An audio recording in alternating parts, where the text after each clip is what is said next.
এই এখানকার 500 টাকার নোট পড়ে আছে। এই তো। এই টাকাটা তোমাকে রাখতে দিলাম, তুমি ফেলে দিয়েছো? এই দাঁড়া দাঁড়া। না না, টাকাটা আমার ব্যাগ থেকেই পড়েছে। এই যে সুযোগ পেলেই পরের জিনিসে ভাগ বসিয়ে দিতে হয় না?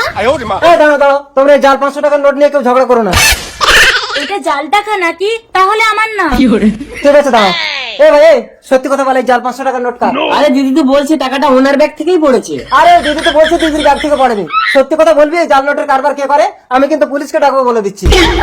হয়েছে তো, কেউ কোনো জিনিস পেলেই তো আমার আমার করতে থাকে। এবার ঠেলা সামলাও।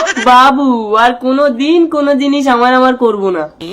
ও দাদা আমাকে ক্ষমা করে দাও, আমাকে যেতে দাও। ঠিক আছে, তাহলে আর কোনো দিন কোনো জিনিস আমার করবি না তো?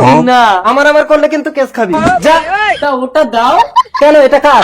আমার। এ ভাই এই, তুই এক্ষুনি বললি কোনো জিনিস আমার করবি না, আবার বলছিস এটা তোর। তা ওটা তো আমার ভালোবাসা। কোনো জিনিসই কারণ না রে ভাই।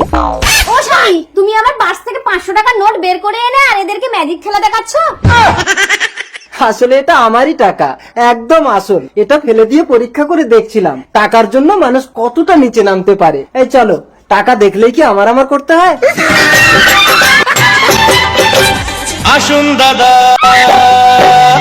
আসুন দিদি, আসুন আসুন।